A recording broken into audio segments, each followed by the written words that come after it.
Ladies, gentlemen, and everyone in that wonderful technicolor rainbow in between, welcome to tonight's coverage of the Titan Esports Vanquisher League. I'm your host tonight, Flexi Fruiting, and joining me is my usual friend here on the Titan broadcast. It's Sater. How you doing tonight? Friend is a strong word. Hey, I think colleague is the correct word here. Colleague, but no, friend. We'll call friend. Look, I watched like 2 hours of your D&D YouTube video. I would consider us friends at that. No, that's just torture. That's just torture. Nonetheless, no, we're back with TMGD versus CIA this time around. So how are we feeling about this one? The agency has seemed like a fairly strong opponent. I think record notwithstanding, they seem like a lot of good players. And we've seen TMGD quite a few times here on the stream. We know what they're capable of. It's just going to be a matter of how they continue what's been going on with them for this season. Yeah, I think that was the battle of the ADCs we saw previously, Crushing, Rock, Veins, Jinxes, all the other things in between that were picked up. They're the things we have to keep an eye on. But also more on Hamura as well, as we saw some games absolutely cracked steals left, right, and center. And then in other cases, kind of just getting out-jungled and outmaneuvered in some cases. So I'm really looking forward to seeing how that's going to shake up a little bit. But on the other side, CIA, there's a player called Gwen. We know that that is also a champion. Yeah, also there's someone called Dive. So I think Gwen and Dive is a great start to what could be an amazing comp, but we'll see if that one goes through. Obviously, we have to get into Champs League to see what they're going to go for, but the changes, you've been looking at them. What have you been seeing?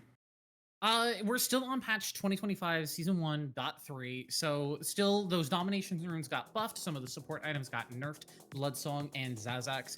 They're not terrible. They're not entirely unusable, but they're certainly a lot less good than they used to be. So Enchanter supports or Poke supports, maybe keep your eye out for more Dream Makers, and those tank supports like Poppy or Leona might end up going for the Celestial opposition instead. And the domination runes getting buffed, I think, means maybe a little bit more snowballing in mid lane. We see Aries and Victors taking maybe Electrocute and Dark Harvest instead of the Airy that they sometimes like to take, but we'll have to see how these mid lane matchups end up going as we're here for the game 1 picks and bans. Viego and Nephelios already taken off.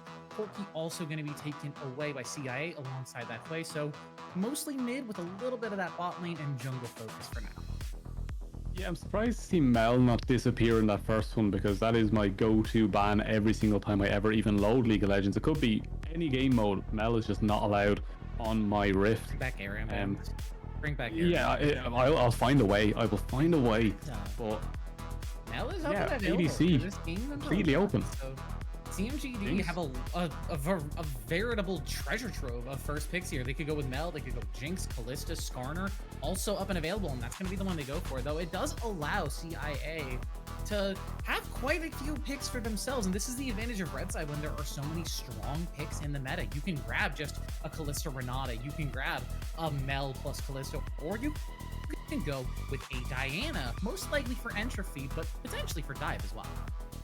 Is this going to be Diana Yasuo? Or are they just going to say, we'll just wombo it from the start? But no, they will take the Jinx, the better choice here. Lulu being left open as well, that might need to be taken away early to not give Lulu Jinx straight over. Lulu's busted. Yeah, Lulu is insanely good right now. They are going to pick that one up and away from CIA. I think that's the call. I'd love to see them just lock in something like Zeri here. It's a decent matchup versus Jinx, just because it combos well with the Lulu as well.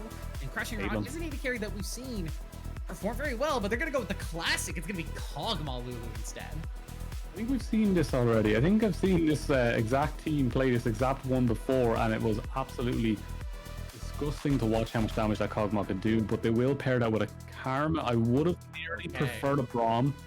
We're not getting into this argument again.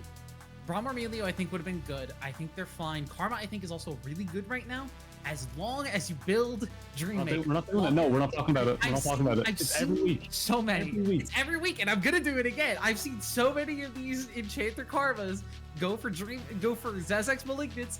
Guys, the build is dead. Just build Dream Maker. This item is busted, please. Yeah, it is very, very strong right now, and we will definitely judge, but we will not break it down once again that it is just better. But Syndra, Victor being taken away, Echo on the other side alongside Alessandra, so Control and Assassin taken, but on the other side just Control, so they have a good idea of what they want to do in that mid lane, and Syndra, Victor both very good into Diana, so maybe that might be going towards that mid lane with Cassante being taken. great flex pick. They have to go blind into jungle and mid now. So we'll see what they want to go for the top lane. It should be the classic, just take a Jax or something, just try and get that scaling in. Malphite is also not even terrible. They're going to offer Fiora instead as a good isolated matchup versus this Xante. And when you already have really great team fighting with the Lulu and the Skarner, you can kind of get away with having a split pushing side laner. Okay. I'm not sure I like that as much.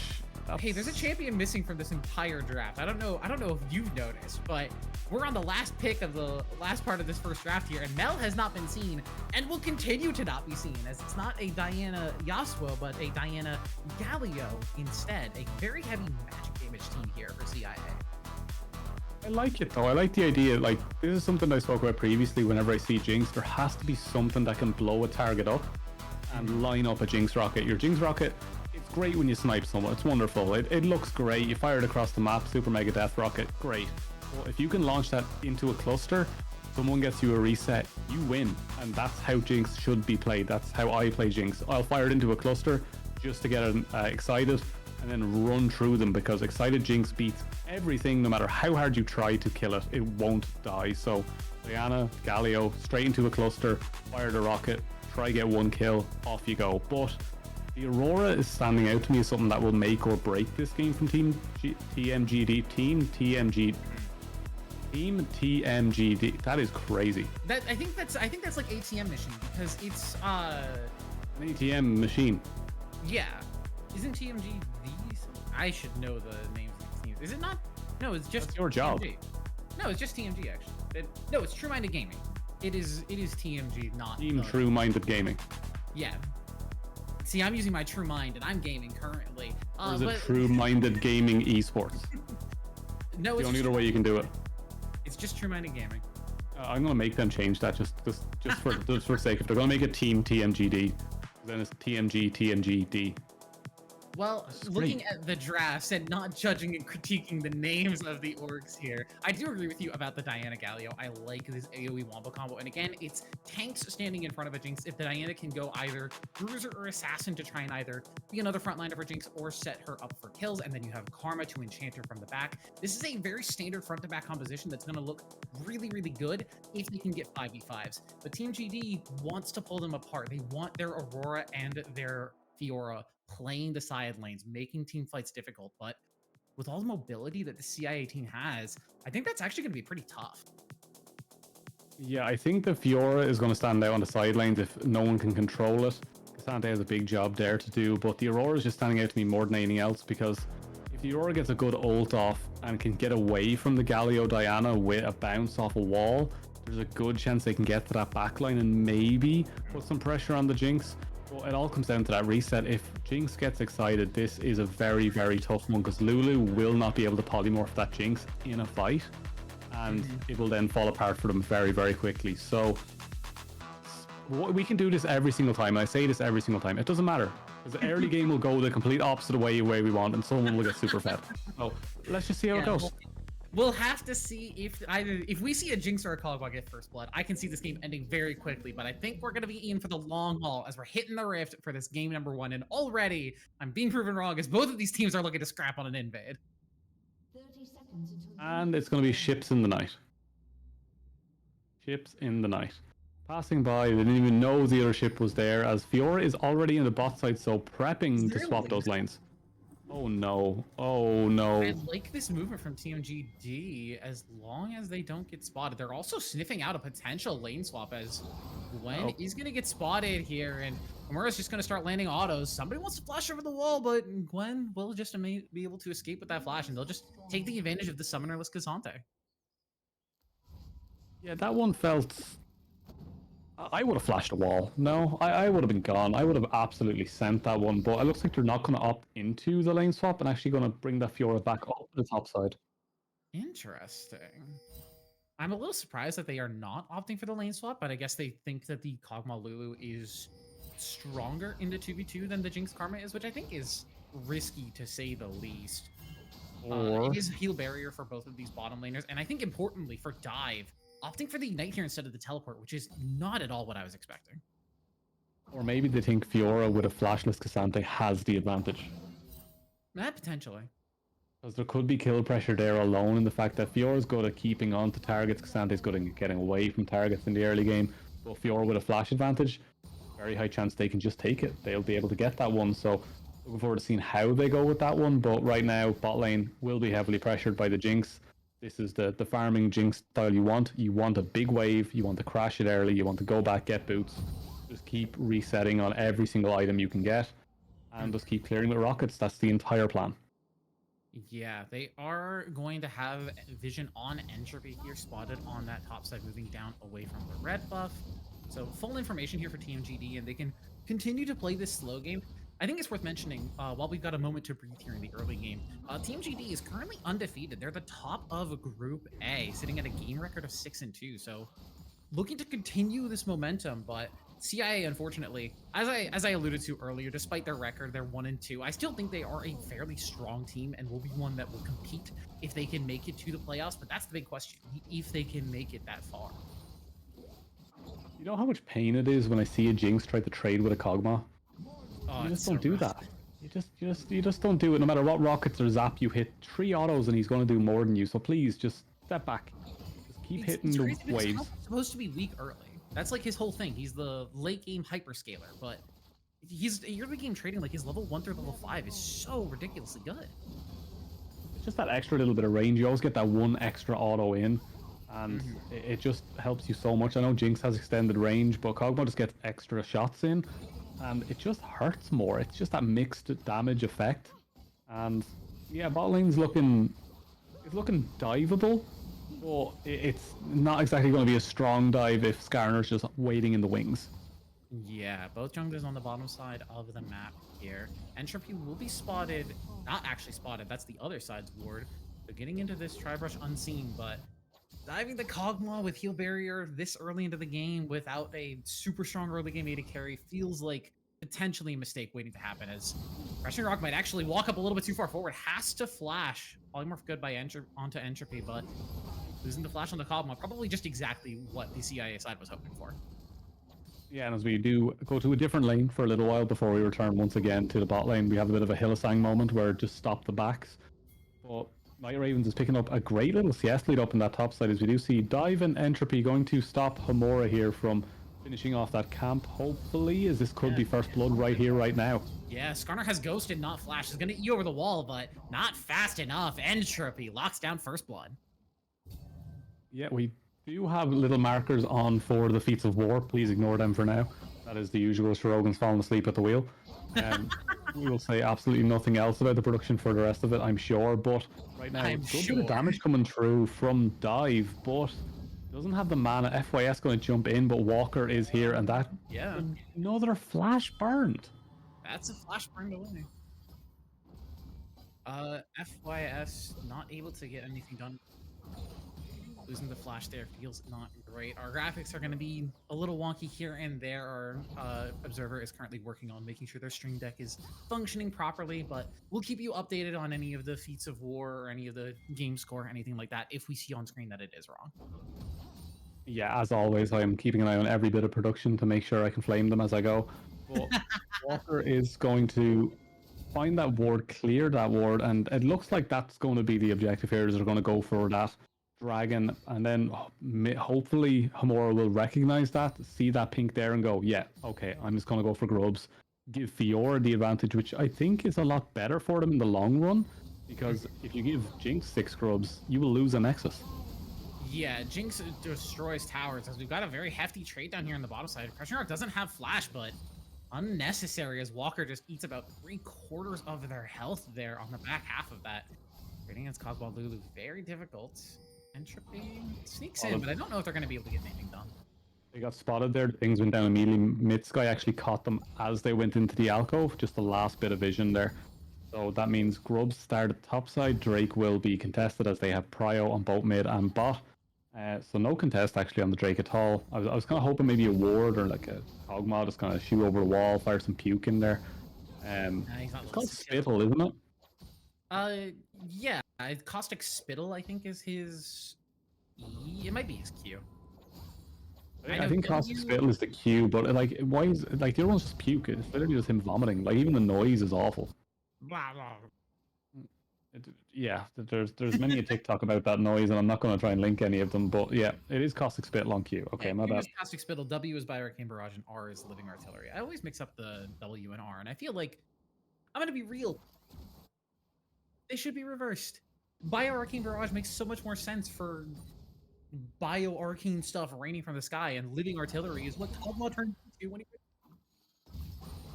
It seems like our producer has gotten his stream deck back up and working. As Hamura looking for a gank, but nicely timed taunt from Dive means that there's no chance of the gank coming through. Yeah, Grubs and Drake have been traded, so one apiece so far. Looking back towards that bot side, it is very, very even, but the Cole pickup from Jinx, a little bit interesting, I would say. You have some small gold advantage will be picked up, but you still kind of just want to see Jinx fight them a little bit more now. I mean, if we were talking about just earlier, the fact that you don't want to trade early as the Jinx versus the Kog'Maw just because of those extra autos and that extra range that Kog'Maw gets, I don't hate going for the Cull as Walker getting aggressive here onto Mitsuki. Mega Inferno Rocket not going to be able to find the kill. Mega Inferno Rocket? Sorry, Mega Inferno Bomb and Super Mega Death Rocket. And get those two ultimates mixed up all the time. But it's like, look, That is everybody knows so what they are. disrespectful to the entire establishment of Jinx players. Okay. I'll do my Sporkle quiz with all the ultimates after this game. I'll get it all done. Do better. Just do better. So But either way, disappointed in you right now. Chat. The trade does not end up finding a kill. It is a slight summoner advantage to CIA with crushing. Drag them, chat. End them. The CIA's flash coming up in just a little bit. We haven't seen too much lost from the loss of that flash or crushing rock. Surprisingly, just not a ton of pressure being thrown. We do see Baby Garf is going to continue get that solo play and then recall, so a bit of a split time here, which means Karma might be moving around the map as we do see them now leaving the base towards that top side. Entropy once again just full clearing as the Ana likes to do, has that first blood, but nothing else has really spiced this game up yet. We still don't have that feats of warfare completed. We might once again see with, as we saw before with TMGD, that it will be a tower first in game one. Don't remind me. I don't want it to be. Look, it's we have to get used to the TMGD style. It's probably going to be. We're also getting information from production that all of their games were 45 plus yesterday, so I'm in for a very early morning sleep. And you just wanted to sit at home and play Avowed. Unfortunately, you get to watch League of Legends instead. No, like genuinely, I am happy to be here. But Avowed, I was playing Kingdom Come Deliverance 2 all day, and like I was waiting for Avowed all day, and then I was like, "Oh, it's available now. Do you want to unpack it?" And I was like, "You're kidding me." We do have a gank up here. Dive looking for a Night Ravens. A nice flash and dash means that Fiora will not be caught, but loss of the flash means that there's potential for a regank coming up there later. Yeah, with Grubs being the first to respawn here on the top side, we might see a big fight around that, and Fiora missing that flash could stop the ult from being getting that lovely 2-second Fiora ult proc as you get hit all sides. But we do have to keep an eye on that summoner as well on mid. TP is not quite up, so we're all going to take a long walk towards the bot, see if they can get something done, then head mid. Heal is down as well. It always seems like there's a summoner advantage for the side of CIA as they're constantly burning something somewhere. Yeah, I think actually that Aurora is just going to be covering bot as they want to rotate Crushing Rock and Mitsuki up to help out with these grubs. I like this rotate from TMG. This is good. Yeah, solid work coming through now. Gold is still very, very even across the board, but Hamura will be setting up for this, and I think 6 grubs for the side of TMGD will be detrimental as Jinx, I'm not sure if you win that just yet. It does a decent amount of damage. It's going to force the recall out of FYS, but Walker is not going to let that one go through. Nice little hop, gets away from the Super Mega Death Rocket as well. YS even has that between worlds. It's just going to be used for wave clear here, but oh no! The wall means that Jinx is just going to find a free kill! Oh, the detrimental mental damage that just happened to that mid laner. FYS is absolutely hooked right now. They know that they're saying like, oh, they said in their Discord like, oh, I'm dead, sorry. But inside they're just screaming. They're screaming. That's a heavy blow for this one, but they still get the grubs. Still not all is lost. that Drake will be started by Entropy. Will they jump over the wall? No, they're going to go for that ward, but it looks like resets are coming in for Hamura and for Night Raven, so this could be contested very easily if Fiora chooses to TP or walk, but it looks like they're just going to give it, and I don't think I like that. Yeah, I mean, so far we've traded objectives 2 for 2, and 6 grubs, very nice for the Fiora, very good to keep away from the Jinx, but also just a Mountain and Infernal Dragon on their own going over to the CIA composition is dangerous. The extra armor and magic resist and the extra damage especially, very helpful when you're trying to keep this Jinx alive and get her some resets. Yeah, get excited, get moving, get going as they do now move that bot lane into the mid. They want to get some more plates onto that Jinx and they don't feel like they're available in the bot side. And after FYS's mess up, that they're feeling maybe a little more comfortable going into that Aurora. But on the other side, can Dive survive if Kog'Maw decides to go all in with full Lulu buffs? I don't know, but so far took no damage. That shield didn't even drop. Yeah, not alone, Oh, no. I wouldn't think, but with the full team here, I don't think there's any chance of Dive being in danger, as 4 members strong in the bottom side here for CIA, and there's no real objectives up and nothing that they're really going to lose here aside from maybe a plate in mid lane, but they're going to look for Mitsuki instead. Has the flash, the ultimate, to heal everything used, and the Lulu will survive. Crushing Rock tried to trade back, throws a couple of autos here and there, but just doesn't have the damage as of yet. Zap lands, Baby Garf doing a ton of damage on this Jinx. Walker landing a nice Mantra Q as well. Entropy having their eye out for the redive. Mitsuki still waiting in the wings, but with no summoners, that just means that the Lulu is dead and Feet of Warfare will be there for CIA. Walker steps away from that Bio-Arcane Mirage, doesn't get tagged by the Living Artillery. Now Crushing Rock stuck in a 1v3. I think the most value you're going to get out here is out of your passive, unfortunately for the Kog'Maw. He's just going to be a little too dead. Maybe can pick up Walker with the passive here? No, Karma has the flash and will be able to survive. Yeah, as we do see a bit of a scrap in the top side as well here as Gwen and Night Raven are fighting for this one. They will actually miss the knockup, which will miss the reverse stun, but in the mid side dive, getting some decent damage down, but I don't think I've ever seen an Aurora dive from this position. Maybe not, but this Galio is fairly strong. Already has that Hollow Radiance completed, so as you saw, that wave clear, absolutely disgusting. He kind of clears waves kind of fast. Yeah, remember when Galio used to just be like a taunt bot? Remember when he They used were to good be old days. assassin? The Galio back in the day when you just had speed and then you flash into 5 of them and just press R and they all hit you and die. That was good Galio. This new Galio's too imposing. The E with the movement speed provided for your whole team. The Q that was literally just, hey, I look at you and you take some damage. Yeah, we love that. I do sometimes Remember when Galio every now and then. The taunt Art used to throw glitter at you? Gonna put that nostalgia talk on pause as Crushing Rock has that lethal tempo stack, takes a ton of damage from that Mantra Q though. Barrier and Lulu shield means that Crushing Rock will survive, but this is the risk of trading versus this Karma Jinx. It's a rough start here for the TMG. That's a double pinked bush. Synergy. I think that might be, yeah. But you walked into a pinked bush and then went, I must pink again. It must be double Sometimes pink. he gets you with pinks. It happens to me more often than I'd like to admit. If we get one more pink in there, we get the ward trifecta and you just automatically win. But Hamura now sitting in the spot side, that could be a ghost ult, no flash ult. Could be ghost ult. We see this wind. It'll be a little slow, but it's gonna look for it regardless. Walker is gonna get tagged by that hard skill proc. Mitsuki maybe a little bit too far forward though, has the shield on themselves, and here comes the heroic entrance from Galio. But Baby Garf has already started the reset, is gonna force the flash out of Crushing Rock, and now Hamura stuck in a 2v3. FYS trying to get Entropy on the backline, will be able to pick up that deletion with that Between Worlds. Dives, pops the Ignite on FYS, but it's just to give Baby Garf more and more kills. Jinx picks up 2, give her the 3rd. She can't escape from Kog'Maw, but it's 3 kills over to CIA's bottom lane. 3 kills for the Jinx, a lot of gold passed over, but an immediate shutdown on the other side gets 800 as well for the Kog'Maw. So as much as Jinx just got a lot, Kog'Maw just got a lot off the back of that as well. And TP will cover that tower, stop the powerful boots upgrades from coming through almost immediately, but Jinx has 2 items. yeah, we're just gonna ignore that. I'm not a fan of this Runan's Hurricane second. I think I would have preferred Infinity Edge, but Runan's, it's the same idea as this Diana Galio composition where Jinx is really just looking for a reset, and you can get Infinity Yeah. Edge later to do more damage, but for the early game, especially, if you get a reset, you'll be doing enough. Yeah, but when you're all of the damage, Yeah, just when you're build 6 more of and it. 1, I think just going for the Infinity Edge might be better.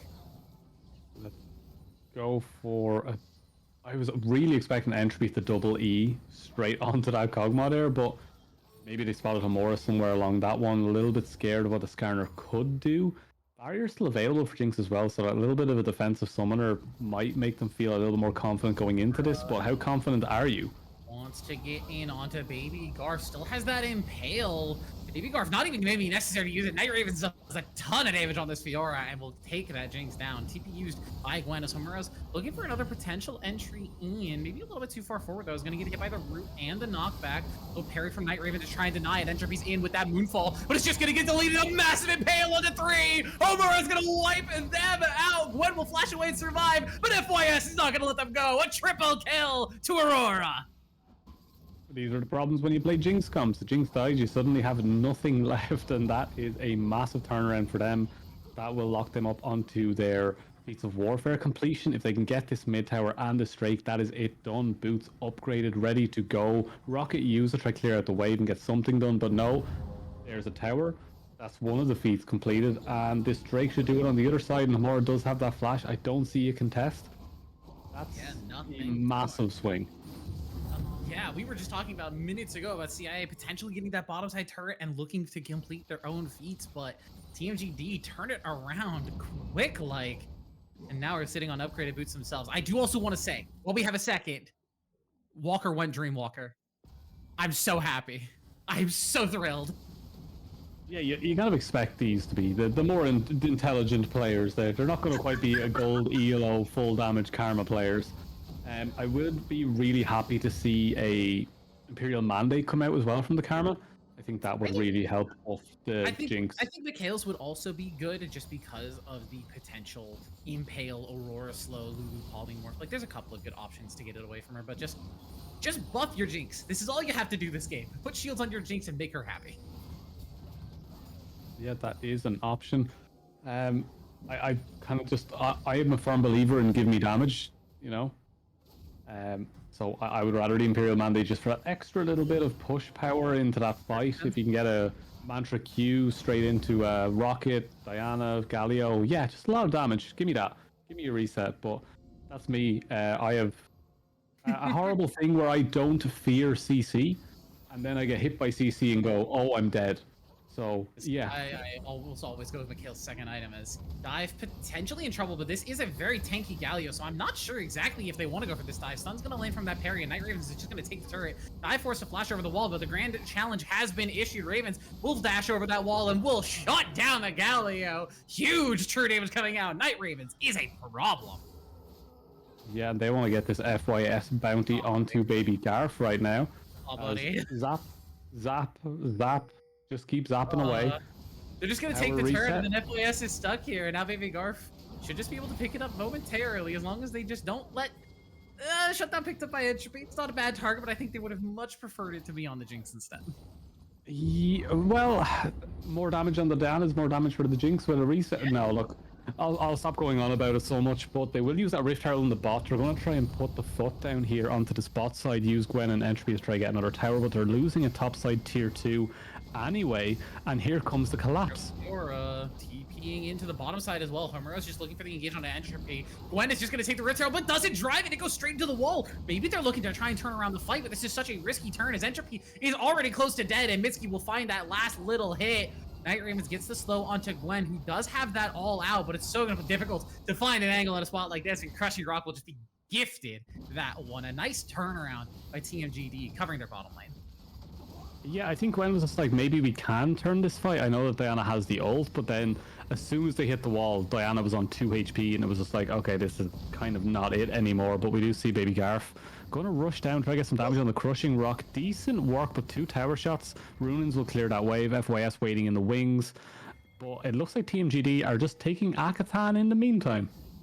Yeah, it started, but it's very slow when it's just Homura and Night Raven, so I think they're going to be forced to peel off instead. And Voracious Otacon, it's not an objective that you could realistically 2-man it 20 minutes. The shred that it does and the amount of damage that the objective does, more importantly, just means it's so risky to try and start it up this early. Yeah, maybe if they had one more member there, they might have been able to get it with the shields Crushing and Rock is everything. there, come on. Yeah, true, but Crushing Rock was getting crushed like a rock in mid lane. So yeah, like even if Aurora was there, it's just with Lulu Skarner's like, yes, you have the ability to tank it, you just don't quite have the damage to deal with it. So it was down to 7k.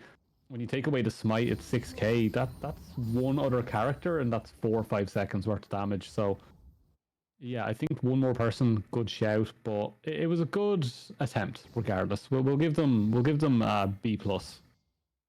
I think the B plus is generous, but you know what? I like being generous. This is good. B plus. I do also want to point out Baby Garf opting for the armor pen on the third item here, so we're going to be seeing that Infinity Edge 4th, maybe even 5th. So a long delay on that big power spike. The armor pen will be helpful, but I don't know. Losing that Infinity Edge damage does feel really bad. Let's have a look here at the overalls of the game, I think is the best way to put it. Let's put our overalls on and have a look at this. As top lane, Fiora is going to be a little bit stronger than Cassante, just CS and items wise will be very comfortable in that side lane in the 1v1, but opting to stay away from the Cassante. In the jungle, Homura has been locking people up with that ult, but Entropy always scaling, always going to have a little bit more damage. Diana could be a big issue in the future, but TP spot, it looks like they're going all on to Night Ravens. Yeah, they want to go all in on this Fiora. Mura is in the sides, though, maybe looking to try and defend their top laner. Has the dash out. Night Ravens is going to start dashing as well. Nice flash stun by Gwen with the all-out as well. Do they have enough to finish off Night Ravens? The super mega death rocket, not even necessary, as Gwen will cut her down. And now Entropy with a massive engage on the backline forces the flash out of the bottom lane of TMGD, but now the Cobra's in position. He's just firing over the walls. He truly is the living artillery. He's going to get taunted up by Dive as Gwen is going to take Homura. It looked so good for TMGD for a second, but CIA retain control. Crushing Rock is going to look to start resetting, though. He does so much damage. It's a triple kill of an FYS. Make it a quadra kill. Aurora's popping off. Blue team has scored an I ace. said it in the pregame, Aurora's the issue. Aurora could do something and just eliminates them all one by one. Quadra kill picked up, Drake pilled up, could be straight into Akatan as well if they're feeling spicy, but TMGD, they always have an answer for no matter what happens. No one could get the Jinx, no one could touch Baby Garf in this fight, even Homura trying to get there, but actually pushes Jinx away from the fight. They managed to clean up around it and then finally get the takedown Jinx right at the end. Incredible work to work from a bad position, but Mortal Reminder third for Yeah, Jinx. we're just talking about it. I'm hating this. I mean, you're dealing with the tank that is Homura, but I think IE would just do more. But I do want to say the positioning there from Crushing Rock and from FYS 100% saved that fight. CIA had full positioning. Baby Garf was pumping out the damage. Dive was doing a great job disrupting. The engage from Entropy. They had everything, but Crushing Rock just being like ever so slightly out of the way, just barely out of harm's reach, getting able to flash out of some of those big damage circles, and free fire for, I feel, at least half of that fight was so huge for TMGD. Both ADCs had all the time in the world. Crushing Rock just had better targets to hit, as FYS getting aggressive here. Looking to get in. Walker's going to be forced out and actually just dies to the auto attack. Turns out this Aurora does quite a bit of damage, and now with the jungle and support gone, this should just be a free Baron for TMGD. Yeah, it looks like they're going to trade off the Akatan on the other side, which it isn't my favorite Akatan. Like, if I had a choice, I'd never really go for this one, but it's something they can work with, maybe. I'm kind of hoping to see a rocket fly up towards that Baron as well, but nope, nothing. Yeah, it is just going to be the Baron taken for TMGD. They're going to start rotating down, and the Otacon take will be slow, especially without Entropy here. FYS already on the way. Ulti not available, but with the magic-resistant armor shred, they could look for a potential turn. CIA, they're just going to be forced to peel off. Night Ravens has the teleport in, and with the Baron buff, CIA just can't walk up. Yeah, Oh, TMGD somehow, oh, it's a disaster. they're just controlling this game in the strangest of ways. It's like TMGD, even though they lose big fights, they win big fights, and everything goes back and forth constantly, they constantly just are in the right places at the right time. And no matter how bad it looks, they find something. Wants to engage. Gwen is going to take Homura over the wall as Night Ravens is looking for a backline dive. Dive is going to dissuade that dive. Plenty of diving as Homura picking up the diving Gwen and is going to force them out. All out will not save you from a rock to the face. TMGD disengage and manage to just take another win after win in these fights. Yeah, and Homura is hanging out in the wings right now. There's no way you go for this dive, but with Akatan, Surely. things change. Surely not. You've got Baron buffs. Just take the turret. Like, there's nothing that CIA can do here. Well, you can dive. Just do it. Look at that. Akatan. Look at the super Do minions. it. Look at it. Look at it. Go. Minions are just hitting away, but Homura wants in. A nice two-man moonfall from Entropy will net them a couple of withdrawals, but that's all they get as Crushing Rock will find 2 real kills and the turret on the other half. This is what I want to see. Just go for it. Just absolutely send it every single time. Night Ravens, you are ticking away there with damage. They do manage to get half health onto that mid tier 3 and they're rocketing and everything to try to stop this, but no, it will be the base opened. There's also a massive wave in the top side crashing in as well. TMGD are in full control of this game and having the time of their lives doing it.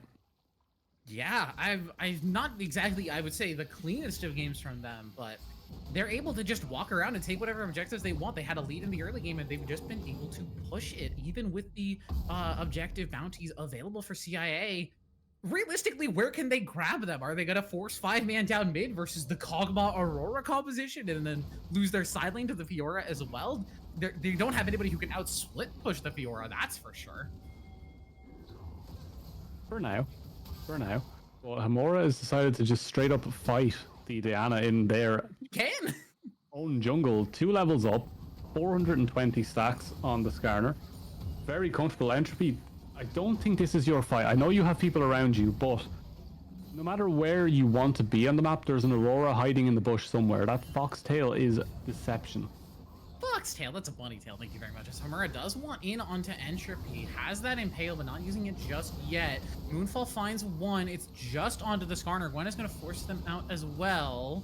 Night Raven's looking to try and get some poke down. Nan's a nice stun, but now it's stuck 1v5. Has that Grand Duel challenged, but is forced to just run away as now FYS gets a massive engage, and there's the impale, and there goes CIA! FYS goes dominating, and it's just another beautiful setup and knockdown for TMGD. They make it look so easy. It's like, why don't my solo queue games look like this? Well, you can't be in comms with all your solo queue teammates. I know, but I've never seen Skarner hit more than one person. Like, it's incredible. Mora's having an absolute storm of a game on a tank, really showing up and fully controlling the way these team fights are going. You see them stall, and Homura says go. FYS drops that massive AoE circle of doom, and Homura manages to grab 3 in a cluster, and even without grabbing the Jinx, the priority target, they just rinse everything there, lose no one, step back and go, okay, perfect, that's another Drake. 3 Hextechs now acquired for TMGD. They've had the Baron, they've had Akatan, and they have 6 Grubs. It's only a matter of time before the scaling gets out of control. Like, even looking across the items right now, 4 items now completed, Terminus now onto that Kog'Maw, and still no IE on that Jinx. That crit damage that you've built on all of your other items has not scaled up yet. You are still doing base crit while Kog'Maw is doing mixed damage. Double on hit, Terminus, Navori constantly will have W up. You're not going to win this if you don't have IE. Gross Kog'Maw build, because he's going to get more resistances and more pen and do more percentage health on hit damage and do more auto attacks in general because he has that W permanently up. I also wanted to talk about this Diana build for a second because I have not seen a ton of Dianas recently outside of, I feel like, really here at Titan. I had to check the pro builds and all the one tricks. This is the normal Diana build now. Leandry's into the Riftmaker and then also into the Unending Despair, which feels so surprising to me. I always think of Diana not as much of a bruiser, but as more of an assassin. Diana's been a bruiser for a very long time. Like, it was... I can't remember the Jack Show. Initially supposed to be. She is the bruiser AP. That was her whole role. And then we also had the Jack Show build that was so popular for a very long time with Rush, Jaxo, Conqueror, Diana, Jungle, and it's like, oh, this is something that can beat a Wukong.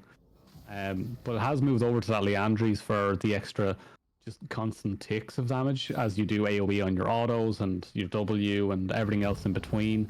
Then to add to that, you add the Riftmaker to give her that bit of survivability that all the other bruisers get with Death's Dance or any of their kind of Omnivamp items. That's where you get it on Diana. Then Unending Despair, the longer you survive, the more damage you do. Everything makes sense. It does make sense. It's just surprising me. I think it works really well in this team composition. I've seen this build now twice, and I was like, okay, is this flavor of the month, or is this just like actually what's being built as? This Barret is just disappearing. As it turns out, Kog'Maw very good at dealing damage to this objective. And if Entropy can't just flash the wall here, yeah, that objective is just gone. And now Homura looking for potential entry in, as Fiora in the meantime is inside the base in a 1v1 with Gwen. Dive is going to be forced to use that ultimate defensively as it's another Impale. It does manage to find Baby Garf, and there goes the Jinx. You cannot cleanse your way out of suppression. Walker finds that out as the Mikhails doesn't get anything done. They'll get shut down on FYS, but it's the only thing that TMGD is going to lose as they take game number 1. Yeah, from here it's just a walk down. It's the end. It is everything they wanted in TMGD for all of the advantages Jinx did pick up, and Homura decides to just die to K'Sante because the K'Sante things. But regardless of that, this is everything Jinx got. 6-1, I believe they were in lane. It doesn't matter if you know how to play the lanes, the macro, the objectives, and everything else in between. It is a TMGD clean as ever game, and I'm getting kind of used to them doing this now. Yeah, this has been truly the story of their, I feel like they're most of this early split. Homura playing some incredible tank gameplay, just doing it fantastically on junglers in general, and then Crushing Rock and Mitsuki having a great 2v2 in the bottom side, able to manage lane states that honestly really should not be in their favor, but making it work for themselves. It's really impressive stuff.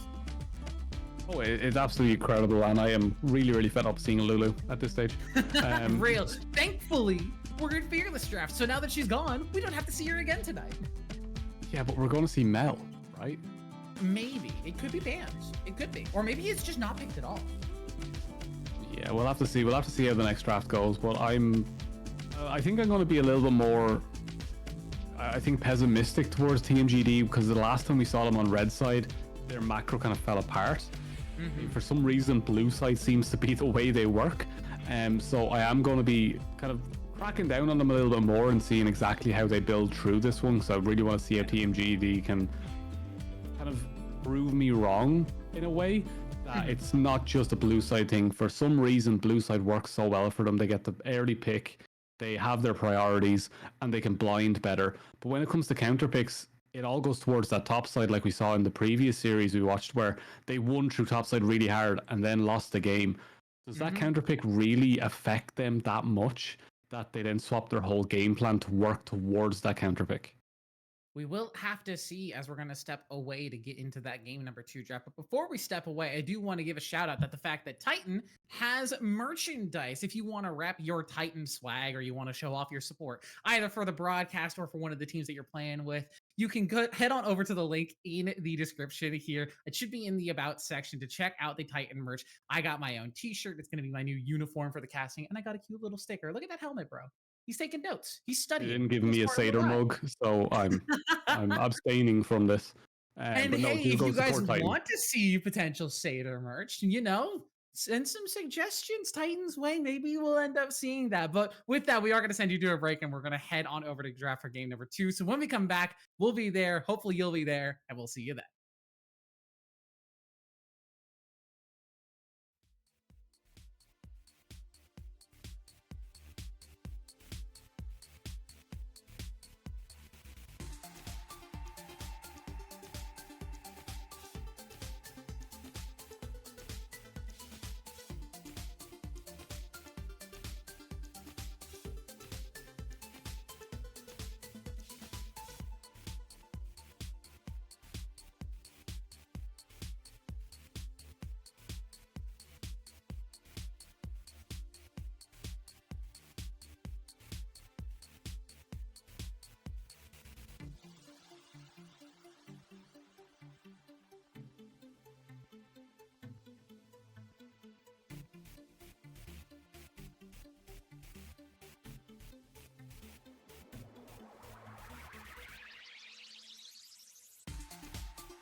Welcome back, everybody. We are here and pretty much ready to jump straight into the draft for game number 2. And Sater, honestly, I don't think there's a lot to talk about for game number 1. It was just TMGD being very, very clean with their mid and late game.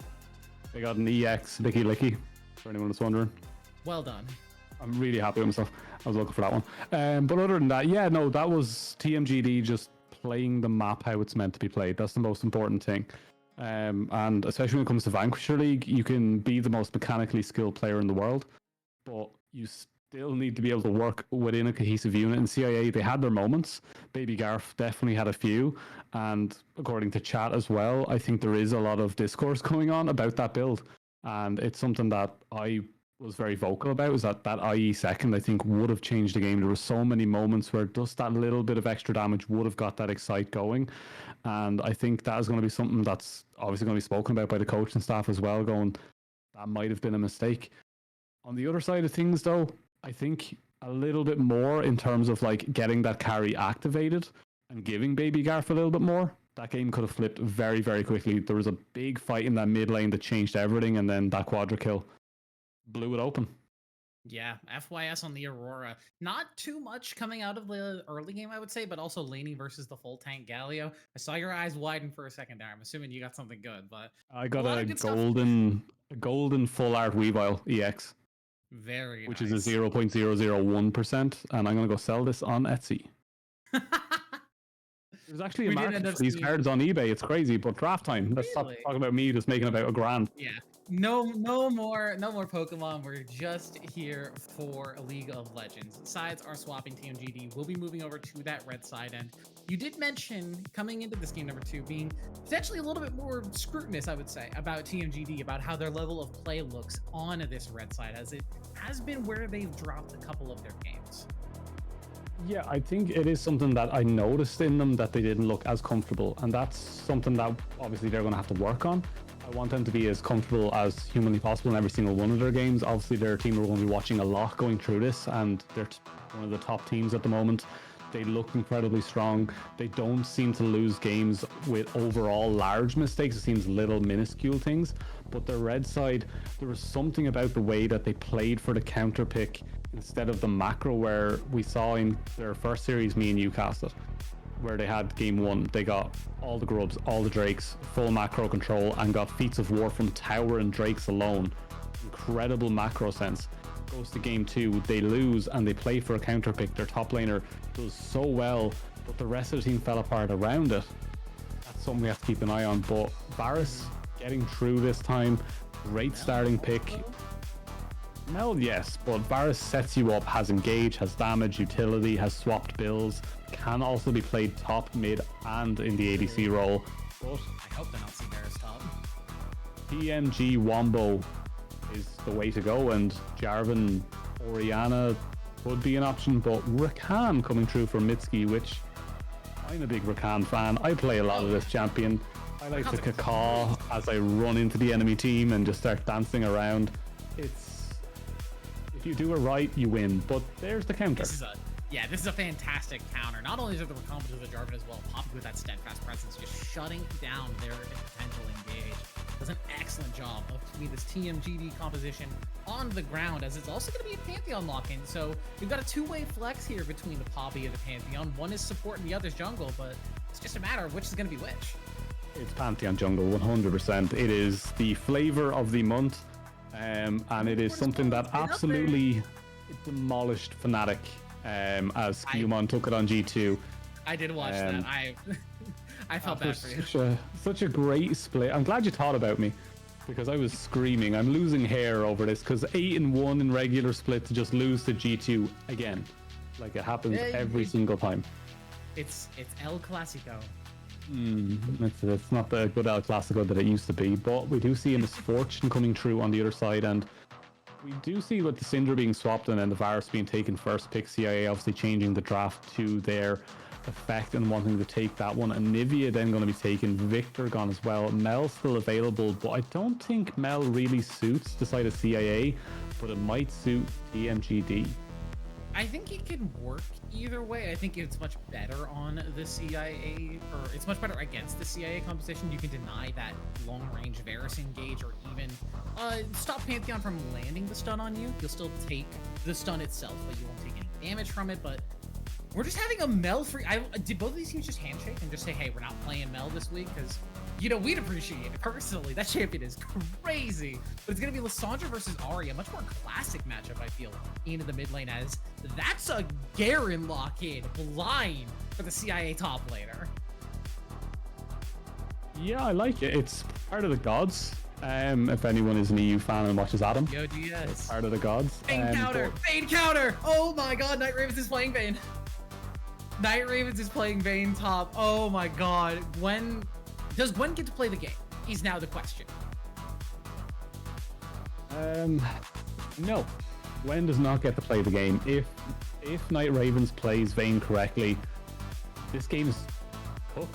Absolutely cooked, but it does come down to that Poppy. If Poppy gets onto any of the four with the dash and blocks one of them, everything changes. Oh, no, any of the four. Fortune doesn't have a dash. Yeah, are you crazy? Are you crazy? Do you think this Fortune has a... Yeah, you know, obviously she's gonna build Gale Force and then have a dash, right? I'm sorry, I'm trying to get in contact with another caster right now. I need a replacement real quick. Super Inferno Death Rocket and now dashing Misfortunes. This ain't Gale Force meta. Don't be putting that stuff on us. Pantheon in jungle and the Poppy in support. And I think Poppy support versus Rakan is a little bit better of a matchup than Pantheon versus Rakan. So I like it. It'll keep your Varus safe. It's just going to be a matter of, is Baby Garf going to go for poke, or are they going to go for on hit? Maybe they go for AP and shock us all. Who knows? Maybe. We could see everything shape up differently as the game goes on, as we do usually see in Vanquisher. So looking forward to seeing what that's a go. That's a go.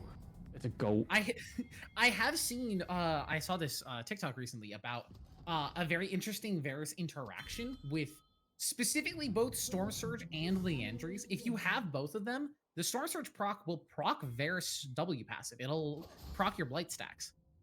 Yes. So it will do a ton of damage, but Storm Surge doesn't normally proc the passive. No items really do. It's a very strange, buggy spaghetti code interaction. They're minions. Yeah, they're all just minions. Everything's a But minion speaking in of this. minions, we're getting chips in the night round 2. Now, surely, CIA, having had this happen to them game number 1, are gonna not do the same thing, and TMG will not fall for it, right? Leaders has spawned. Maybe. So last time around, it was Gwen Oh, Night Ravens.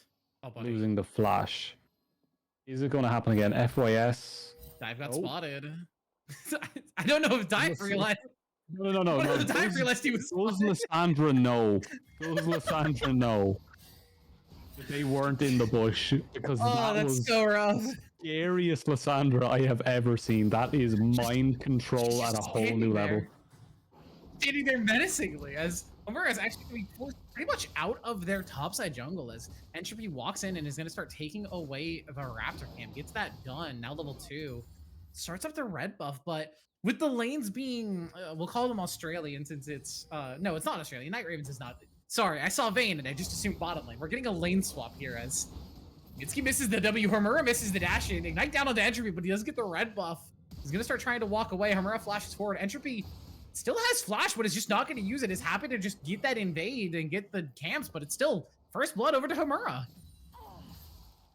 Yeah, first blood picked up for Amora. I believe both times has been red side getting first blood, and Gwen, no matter where you go, it will be an ADC.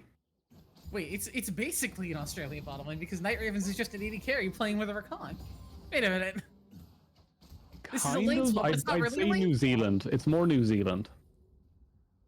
Not quite We're down under, American, we down to the call it- left. We're American. We call it Australian because it's upside down because they're on the other side of the globe.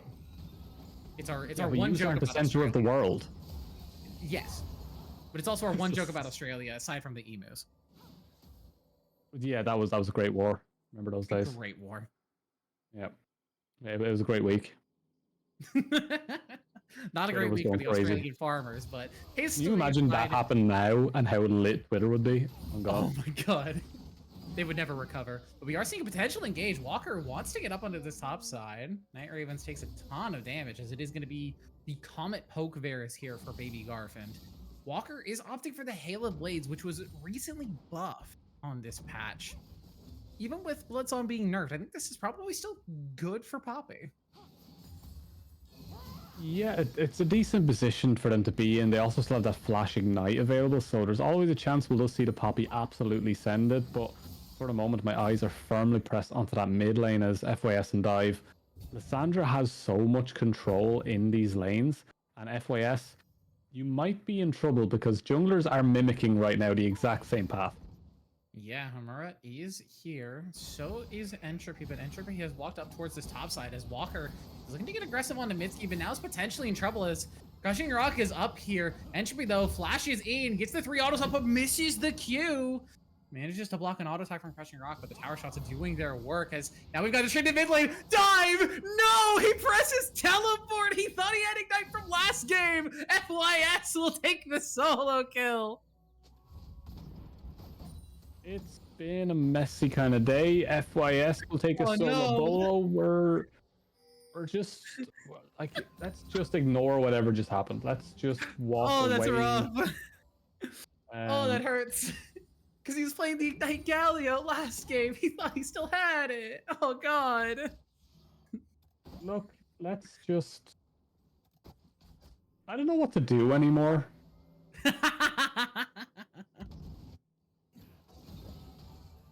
Don't want to be mean. I don't want to be mean. I don't. That's what I'm known for. And it's just, what was that TP? That TP sucked. Yeah, quoting our beautiful caster, that TP did in fact suck.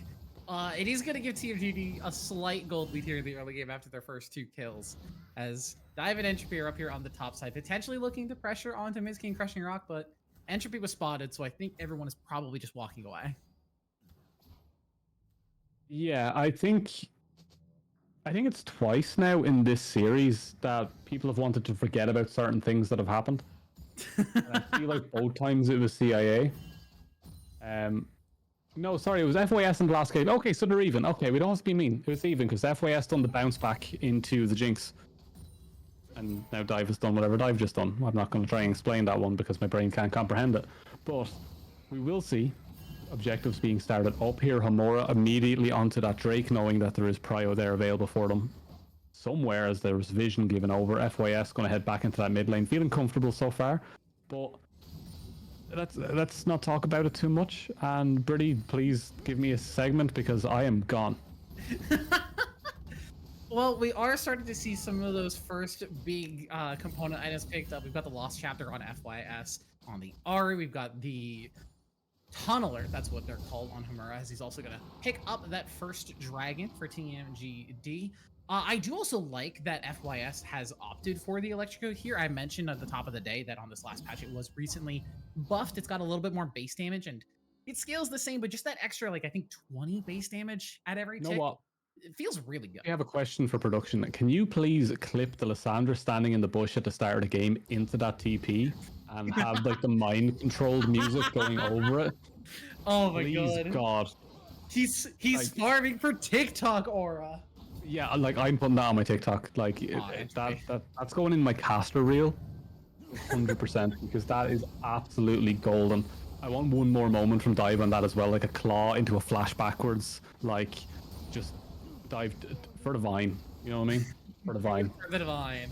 Words I have heard for ages as Gwen is getting engaged on here as Homura and Night Ravens should just be able to chase this one down. One more auto, maybe a few more, 2, and it's down. And Night Ravens picks up that kill and is going to guarantee the feat kills over to TMGD, whereas objectives will go over 1 and 1 as CIA did grab all 3 of those grubs. Yeah, grubs taken, and this time around I would have, once again, TMG would have liked them to put a little more focus maybe onto the grubs, because Vayne in a side lane is terrifying with that. They always seem to pick an ADC that does well for that, especially with Crushing Rock as well, with the extra double tap damage and the little hearts that appear and just suddenly eviscerate a plate.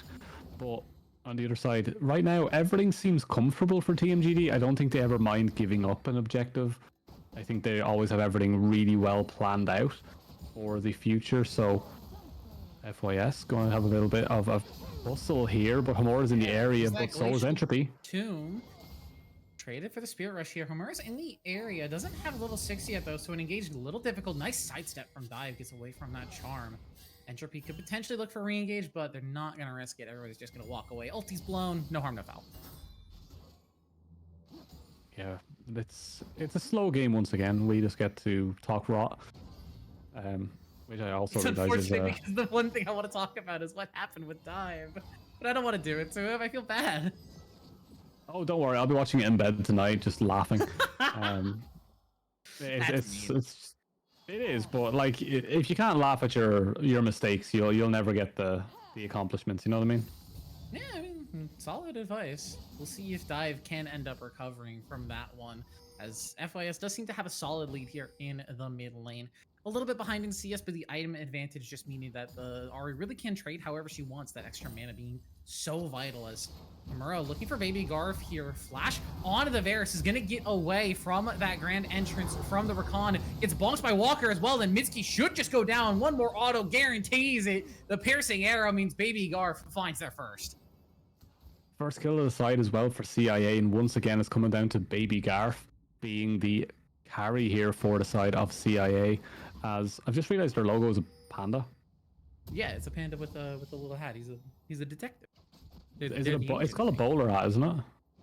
No, that's a fedora. At least I think it's a fedora. That might be a bowler No, hat. no, fedora has the crease. Sorry, a trilby for the hat aficionados in the crowd. Sorry, the neck beard in our production has decided to correct us on our hat terminology. Oh, don't do that! Come on.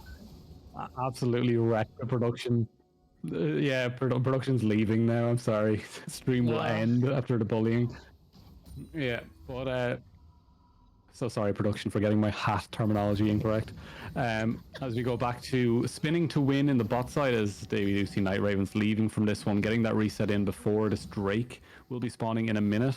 Moving back towards that top side to get some pressure. It's one of those things that a lot of coaches will talk about, is what is your reset timer for Drakes, and in competitive it is 1:15. In solo queue it is 50 seconds for all you people watching in the chat. Yeah, if you can't get a recall off before the 50-second timer lines up on the dragon respawn, just don't recall. You won't be there in time, and your team's gonna flame you for not being there. It just gets rough. Better to avoid it. I do also want to point out in terms of build paths, Night Ravens not opting for the Blade of the Ruin King first item here that I think we almost always see on Veins. I think this is going for the Yuntal Wild Arrows potentially. I'm trying to remember my build paths. Yeah, let's see. Right now, I'm looking at this setup for Drake, and like TMG, they have everything they need to get this one perfect. But Grub spawning at the same time and a Poppy.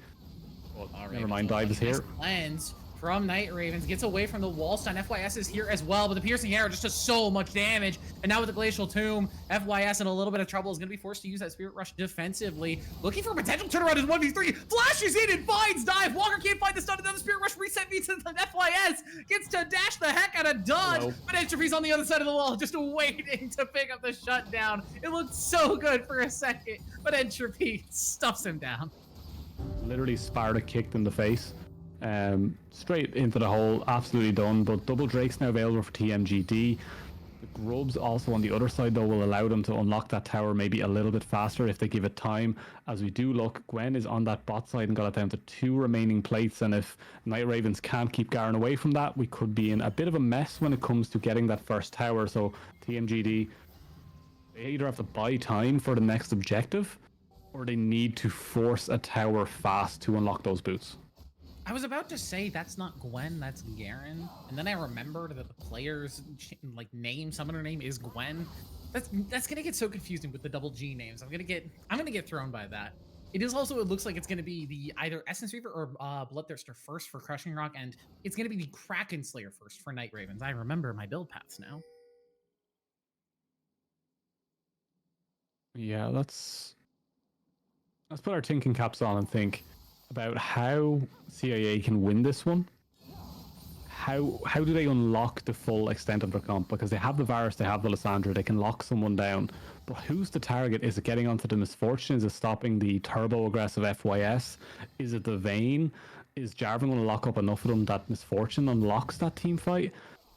I think TMG have more questions than CIA have answered right now. Goodbye. Yeah, and just a rough spot there for Walker. Not a lot that he can do. They're looking for more as Gwen is getting engaged on currently. Entropy in with that Grand Starfall as well. We'll pick up Mitsuki with that giant sword from the sky, but I don't think there's much else for Entropy or for Gwen to do. Condemned stun misses from Night Ravens, which means Gwen does get to walk away there. As Crushing Rock rotates in, but just a little bit too little too late. A nice charm lance from FYS though, and now the bullet time means goodbye, dive! I didn't think Crushing Rock was going to get to do anything there, but the team gifts him over a kill.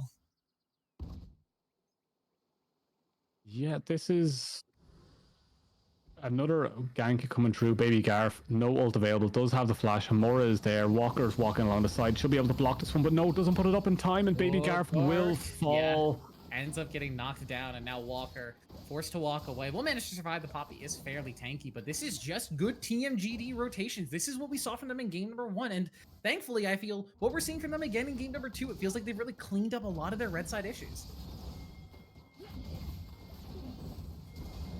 Okay. Entropy, Flash is Not a full fight stun. you want to Mitsuki take. has the Battle Dance out though, and now Entropy potentially in trouble. Does have that Unbreakable Will though, so will manage to survive. Dive though, with that path onto the back line, Mitsuki's gonna be the first one picked up. Dive wants a little bit more. Glacial Tomb just out of range. The movement speed, Crushing Rock struts his stuff and gets the heck out of there just in time. Garen did unlock the first tower, I believe, in that mid lane, which will give CIA the tower mark done. On the other side, though, it's going to be another fight here as Dive has the ult for themselves. Yeah. They'll be able to survive this one, will they? Lands onto Homura. Q comes through. That's a lot of damage. Pantheon shuts down Homura. And CIA not out of it yet. They're still playing with their hearts. I don't know how to explain this, but none of these games are open for any team to win until like 25 minutes. Like everything looks so even. It's like, yes, there's a slight goal lead in favor of CIA, and both teams are getting closer to unlocking that feat, and Drakes for this and Grubs for that. But like, you can't call a winner in early games. Like in other Vanquisher games, you're going in and it's like 50 minutes, you're like, oh my god, this game is over. Team GD, their slow style leads them to always be the favorites in slower paced games, but we don't see the angles they see, do we? Mm-hmm. We end up seeing different things as Night Raven's looking for an angle here with the ultimate. Pops that final hour. Looking for the damage on Baby Garf, but maybe doesn't have enough. Thankfully, with Mitsuki in the area, it means that they won't be able to find the kill on the Night Ravens just yet. But now with Gwen and Walker in the area, it should just be a matter of time before the Garen approaches slowly. He doesn't have a dash, though. He's going to be stuck inside the baby cage. He's looking for the opportunity. He walks up and he presses R. What an incredible play from Gwen. Okay, Garen, diff, activated. He's playing Garen. What else can I say? Engage Oh, good potentially stop. here from Homura, but a nice stop from Walker is actually going to save the team. A nice cancel out from Mitsuki, though, means that there's no Keeper's Verdict, and now the dive gets to come through for TMGD. There's 1 and 2 done under the turret. Dive now is here. Under turret feeling pretty safe. That turret is ramped up. TMGD has to be careful. There's that Glacial Tomb. It's going to find one. A beautiful play from Dive, but now stuck in the 1v2. Is there anything else that he can do? The passive pro does so much. It's a double. It's a triple kill to FYS. Not to FYS, sorry, to Dive on the other side. Yeah, a lot happened there, and God, I wish we had replays tonight, but one of our observers, League is not working for them, as happens to at least 1 in 10 people to play League of Legends. But as we try and break that one down, Dive is back in the game. That's something we got to keep an eye on. But that Misfortune is still getting stronger and stronger every single time one of these fights happens. Now 4 and 1 on that Misfortune. Bloodthirster completed, heading into Essence. Drake is up. This is the feat. This is the difference. This is whoever gets this gets the boots. And there is a Pantheon. Never mind. It's theirs. I forgot Pantheon can just fly. Yeah, Homura doesn't have ulti, doesn't have flash. He's just going to need to rely on that flag and try to get in, and Walker holding on with Hex Flash, looking for a potential way over the wall. Is going to keep Homura out. Keeper's Verdict, goodbye. No steal opportunity now, as it should just be CIA finishing this one off, but it's going to be stolen by Night Ravens with the auto attacks. Vayne Gaming means that now Night Ravens just gets to free hit. A nice charm from FYS Lanes is going to give him another reset on that Spirit Rush. Nice charm and a dash in onto Baby Garfin. Bear should be just saying goodbye. He walks forward very menacingly as Teleport is going to be burned, so Gwen will get the heck out of dodge, but an incredible incredible play from TMGD, saved by their top laner. Yeah, so a lot of things have happened in this game that I cannot explain through the English language. There's not enough words, truly. I think at this stage I'm going to become like a throat singer or guttural screaming as things happen instead, or get one of those silly mics that don't pick you up correctly. We've seen a TP mid instead of an ignite. We've seen a Vayne steal a Drake with an auto attack. We've Against the seen Pantheon. a dive go horribly, horribly wrong. Yes, against Lysandra, which is historically a champion you do not want to dive against. Always a slight buffer when it comes to Jarvan fighting Scuttle Crabs. It is the king versus the peasant. And yeah, it just happens. Don't worry about it, but we can ignore those. Yeah, it's... This is, I saw someone in chat say it, and I'm gonna repeat it here because there's no other way to describe it. This is the game of all time. This is the game. This is the This game is the of most all time. legends I've ever leagued. Truly. As with all these kills, there is actually a potential for us getting a Ruinous Otacon instead of a Voracious with how the formula has changed up. I'm not gonna say it's guaranteed, but there's double-digit kills on both sides. It's a possibility. It is. Look, TMGD will win this because of late game. It's something that they excel at so well that I just feel like they have something that their synergy is. Whoever their coaches are really has this team down. Did that just say T1 Faker? Yeah, I think it did. I told him to stop texting me and getting involved in my life. He has to leave. It's cute. You're gonna be using that grand entrance to get the heck out of dodge and should be not able to get the full engage on them as Rift Herald is potentially the target here for CIA. I mean, despite the kill differences, despite the objective difference, the gold is dead even between these two teams. It is unfortunately also a ruinous Where the Otacon, gold not a is. Voracious. That's the thing. It's like, where is the gold? And it's like one item Varus full lethality versus 2 item full mana HP misfortune, which is like the strangest thing you could ever think. Because it's like, I'm never going to run out of mana or health. Yeah, difficult somehow to poke still do down as damage. misfortune. Yeah, and then on the other side, FYS and Dive are both Gracious. very, very... It's League of Legends and it's competitive. We're never going to see the other one, okay? I'm mad about it because this was such a high kill, high action game, but it doesn't matter. It's another Voracious Otacon as we're getting a freeze here. There's potentially a pause that happened earlier and the game is just getting back to the right time, but it could also be an issue with the spectator client as we sometimes end up seeing. We're gonna jump back to our cameras here for a second while our producer tries to figure it out. I do worry that if we jump out of the game and jump back in, it might just be over. Always a chance. There's always a chance.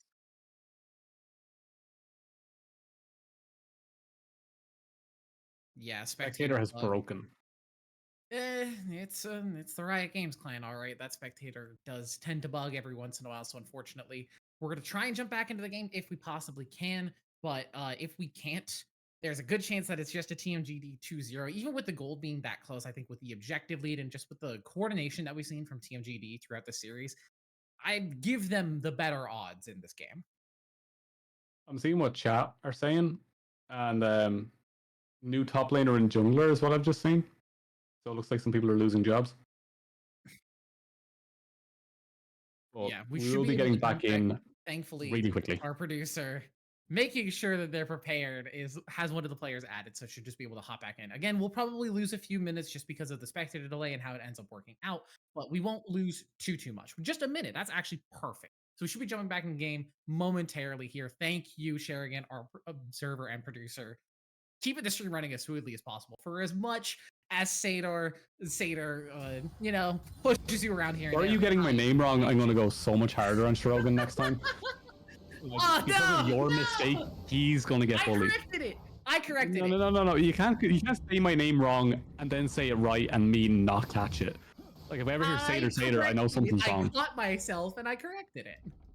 You catch yourself earlier next time. But as we do jump back in, we see no changes in... Rift Herald was not picked up. First round, nothing. And Kills Otacon. are the same. The kills are the same. The goals are the same. We didn't miss anything over an entire minute. Incredible. We did see second item completed on Varus, but Muramana has not been activated as they have not got enough stacks yet, so they still have a little bit of worry there in terms of that. Mitsuki, you got to be careful here on this, but we will see the bullets drop from the sky. It gives them the vision, let them know they're there. Entropy is waiting to go over that wall. The flash is available. FYS will spot Pantheon. It out. Now looking for a stun in. A nice buffer from Homura gets away, but now is stuck inside the damage as flashes away from his own ultimate. There was the helicopter spinning from Poppy, but it's not even necessary. Dive gets a nice ulti onto the backline, but it just lines up crushing rock. It's only a few bullets of their own. Does end up getting shut down as Entropy is going to survive the exchange as well. Mitsuki will fall as well. Baby Garf able to walk up and auto. FYS has 2 charges of the Spirit Rush left. Sees the low health bars. Wants to pick up some more. Finds Walker on the back of that. Entropy very low, so he's going to have to play this one carefully. But with one in the area, I don't think FYS should be able to get anything. It's just going to be forced to walk away.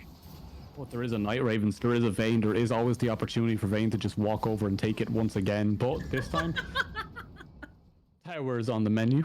We're going to stay away from the appetizer that is that single Drake now being picked up for CIA. So they're slowly building it back. They're going to try and get something from it. But we have to remember, it's one away from Infernal Soul on a Misfortune. And one double up could mean death for something that is a little bit squishier, aka Varus. Yeah, the Infernal Soul on the Misfortune, on the Vayne, even on the Ari as well. This is such a good composition for it. As Vayne didn't end up going for the Kraken Slayer, like I said, went for the Static Shiv. I need to relearn my build paths. I haven't studied them in far too long, but it's also the Trinity Force, which means that the split pushing is very deadly for this Vayne. She's a verifiable side lane threat, even without grubs. Yeah, we'll have to keep an eye on this, because this Agathon could be the difference maker here. I think if TMG win a fight and they get it, and then they go for a second fight, the withdrawals will make a difference because Baron will be available. We could see this entire game blow up in the next 2 to 3 minutes, and God, I hope so, because I want to see fights, and that's a flash for an ult. That is not bad. Yeah, good trade for TMGD. They did burn 2 ultis as FYS also used that Spirit Rush. Doesn't count. They have Malignance. Too much. They have Malignance and they have Ultimate Hunter, so that cooldown is going to be so fast. They're going to be back up in no time. It's under a minute as they're actually looking for the engage on FYS. Walker saves him from the chains of corruption, and now FYS able to get the flash out. Still ends up getting stunned by Entropy off that flash, and they will take down the Aria. Killing Spear for the Pantheon, and with no mid laner, CIA is just going to straight turn onto the Otacon. Okay, well, we do have a Misfortune. We do have a Vayne, we do have a Jarvan. They still have something, but Vayne and Lissandra are going to be stuck in that bot side. Dive doesn't even want to come up for this. There's going to be no TP, no stop. It's going to be 4 versus 3. Mitsuki, it's all on you. You got to go, though. Not letting Homura in. There's that bonk, and it's just going to be smited down. Entropy gets that in. Mitsuki does manage to find one withdraw and battle dances his way out. Entropy just continuing to walk forward, though. They don't care about losing their GA buffs. They just want to see if they can find any kills here. This is not the way you use Otacon. They end up getting 1 revive out of the whole deal. That is, like, they did really well to stop the Jarvan. But this is what I was saying. This game is going to blow up in the next few minutes. Baron, this is available. This is not good, though. The teleport's in from Dive, and their health bars are so low. They have to just leave. Mitsuki lives that last Baron on the slightest of slivers of HP as FYS looks for some poke here on a Dive. Doesn't manage to find much else, but a risky call from TMGD, to be sure. Okay, so I feel like I need to keep breaking down things as we go through this, because there's not much else to do, because there's not constant fighting, and this is one of those days where color casting is the worst. There's not enough fighting for this, really, and we need to have a conversation about sharing roles a little bit more here. But Let's talk about this. So we have the triple items now. Oh, Night Raven's going for it. Never mind. You're gonna die, son. Yeah, final hour popped, gets away from Entropy with that invisibility, manages to stall out the Garen for a little bit longer. A beautiful Condemned to get away from the stun, managing to kite this one out beautifully. The execution can't land from Garen, but he walks up too far forward and Entropy says thank you very much. But now stuck in the 1v2, should eventually die. The Pantheon is fairly tanky with that Sterax though, is gonna make it difficult for them, but difficult is not impossible. Shut that over to Homura. Yeah, something traded back, and I'm surprised Baby Gareth did not go to try and land that ult directly onto the Misfortune while ulting, because you would have burned a flash at least, and FYS, now feeling that they're in a little bit of danger, will leave from that one as well. And even though they got the 2 kills, they're not getting anything off of this one, and they do need to sit back a little bit more and play it safe until the next objective. That's where their strength seems to be from TMG. They play around objectives very, very well, and right now, 40 seconds till that next Drake spawns. That's Infernal Soul. That's their win condition right now is just pure domination on Drakes, and missing that last one will hurt them, but if they get this one, it's all good. Yeah, but trying to get control of the Drake pit is the difficulty now for them, because even if they do get control, they have to worry about Walker stuffing the engage, throwing him out of the team fight, or even just Entropy landing that Q smite. That is part of why Pantheon is so popular currently. You Q smite, and it's similar to like Nunu Bite Smite or Cho'Gath Ult Smite. It's so difficult to outsmite that combo. It does so much damage. This Dive and Entropy and the rest of CIA are going to walk up and just take control of this river here. And this is the problem now for TMGD. How do you get in versus Poppy, Lissandra, Pantheon? They're looking to get in now. They get the ulti down onto Night Ravens, but in the meantime, Dive has already gone down. FYS, it's a massive Keeper's Verdict, though. Knocks out most of the members of TMGD, and now the scattered members of CA are trying to fight back, but Crushing Rod with a massive bullet time over the wall. Night Ravens will die to the Q-pop from Walker, but the rest of his team is already gone. Gwen is on the run, but it won't be for long. And even if he gets away, it doesn't matter. A beautiful charm that lands from FYS, and that will spell the demise of CIA, and that will be Soul, Infernal Soul, over to TMGD. Brady, you're jumping ahead in time. The script, you gotta follow the script. Sorry. I read ahead. Elder comes later. Yeah, like, it's fine. The teleprompter was wrong. We're going to blame production again. ABC. As we move on to, they're just going to barrel down mid now at this stage. They should be able to open up at least all of the tier 2s quickly enough. Infernal, Drake, Soul, everything they need. It's not a difficult game from this point on. They just need to play it calm and collected. And it's something that we do see a lot of teams struggle with. But TMGD, I've never seen them struggle with something like this as Entropy. GA now completed. I'm not sure I like that one. I think I would have preferred a little bit more, maybe even an Umbral to help clear out some of the vision that TMGD have been absolutely littering your jungle with as the games go on.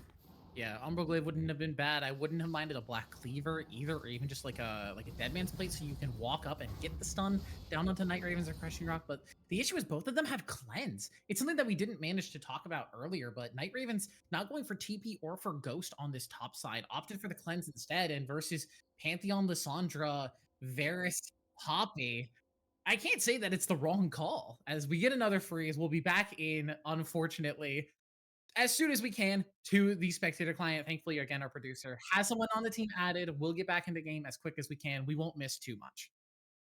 Yeah, you can see right here the opposite of what these are. They just kill the hype. They just absolutely kill the hype. It's unfortunate. It is something that I think anyone that has ever watched League of Legends across any single platform, anyone you work with, any production, doesn't matter what happens, Riot find a way to make a game that is probably the biggest esport and watched esport in the world. They somehow make it bad for everyone that isn't them. Like, even their tournament realm has problems. Like, I've worked for Riot on their major productions. I've worked for Valorant on the biggest stage. I've done LCQs. I've done Wild Rift Worlds. I've done all these productions for them. We still have these issues with them in-house, in their facilities, on their main stages. Like, I've been beside a main stage, sitting on a computer and go, my client isn't working. And they're like, oh, do you have another PC? I mean, that might work, but also huge. Unfortunately, we're taking a little bit of extra time to get back into game here. It is just kind it is just kind of the way that the spectator client works. I I've remember been sitting about 3 meters away from C9 Mel on the Valorant GC main stage finals and going, yeah, Observer 2 is down. And seeing a guy run backstage holding a PC like, I've got you one. So, look, it happens at every level. At every level. I do hope that sometime in the near future, Riot does a spectator client overhaul, not only for us here on the smaller broadcast, but also for their own main stage, because they do tend to have a lot of issues on their side, as you've already mentioned. I remember Fnatic pause. the 8-hour pause in the LCK for one of the most hype series that we've ever seen with B+, yeah, at the time I think it was. There is Okay. currently, as we're hearing from our producer, there's a fight happening at the Baron. We're going to pause as we get our way in and take you in as the Baron is being started up. Yeah. There's already 3 deaths I can see from the side of CIA. So TMG, they look very comfortable right now on this one. So we can head in whenever you want, as for some reason we're looking at Poppy's desecrated corpse. Yeah, it seems like the fight happened inside the jungle. Just so everyone knows, production said it died over there. Production hates Yordles. Hates Yordles confirmed. Baby Garf is looking for some poke into the pit. Doesn't manage to get the steal though, and now Gwen forced on the run. And like we said, the fight was already over. CIA, no real chance to get in, and TMGD, now with Baron, now with Soul, it feels like the game is entirely in their hands. Yeah, and this is what TMGD do. They like to play macro, they like to play slow, and they increase tempo as they need, but the way that they work around the map, it is magical to watch at this stage, and I'm very excited to see how they do in Vanquisher. I can't remember TMGD too much in my last year because I wasn't here. I did make a joke about you potentially being put back on the retired list, but no, we're gonna keep you around. We appreciate your casting or something like that anyway. Everyone loves me. I don't know why you're so mean. I'm not mean, I'm just ribbing. See, the thing is, like, when I say people are being mean, people actually genuinely feel bad sometimes. And I'm absolutely horrible to people. Not in a reckless diva way. Let's not put that out there. But let's not talk about the reckless problem. We can leave Thorin off to the side where he belongs. We're here focusing on TMGD, putting on a clinic in this series here in this second game. They won game 1 in very clean, convincing fashion, and this game has been a little bit slower, but still, it feels like they've had control of the game, even when the gold lead is at dead even, and now they're up just around 7,000. yeah, so every single time you see TMGD, the goal kind of gets closer to even, and they get a lead, closer to even, back to a lead, and then once they put the burners on, you really see them start to force forward onto this, and it's something that TMGD do very, very well. And I'm very excited to see if they can continue this through the rest of the series and going into playoffs, because they are a very, very strong team. And I want to see some teams attempt to break them down, bring in the analysts, bring in help, and break down how TMG do this, because it is absolutely astounding how well they do it every single time. But yeah, getting over the hump in the middle of the season and ending their week 4 4-0 would feel very good for them. It's just going to be a matter of how cleanly can they finish this game out. They've got a siege going on here with the Baron buff. There's enough wave clear that it's going to be slowed up, but Night Raven's on the bottom side of the map just taking names on this turret. Engage stuffs from Homura, not able to get in as Walker looks for the pop out, but can't get anything done. Crushing Rock forced to cleanse and flash away, but Night Ravens has already found Garf, and with their damage down, this should just be it. Dive goes down. There's the second. Night Ravens almost picked up by the ultimate from Garrett, but nothing doing. Triple, making a quadra again. FYS, the Quadra King is going to seal the game here. TMGD will take it 2-0. 2 quadras, 2 games in a row, and no matter how well the ADCs are doing, FYS will be the difference maker. Another win on the board for them there, and TMG Dead Knights. So it's TMG DK. Yeah, TMG DK. They've lied to us. They've lied to us again. No, that's really, really well done by them, and a lot of credit has to go to CIA as well, because they built up advantages and they had opportunities, just slipping up at the worst possible moments and not building IE on Jinx. But as much as we rag on them for the IE build on the Jinx, I'm a I do Jinx think it's also- main. Pretty, I'm a Jinx main. It hurts Yeah, me. you with Jinx and IE, me with Karma and Zazax, but I think we all also have to say that TMG DK has just put on a clinic here throughout this series. 2-0 victory for them, coming out of week 4, 4-0, only dropping 2 games total throughout their entire 4 weeks of play. It's got to feel great for them, and this is a team that has really, I think, sparked since the last time we saw them. Yeah, TMGD have an amazing way of moving around the map, regardless of how well they do mechanically in every single lane. If they pick up an advantage in lane, they know how to force it. The jungler seems to respond to winning lanes very, very well. It's just the way they move around the map. It's literally art at this stage.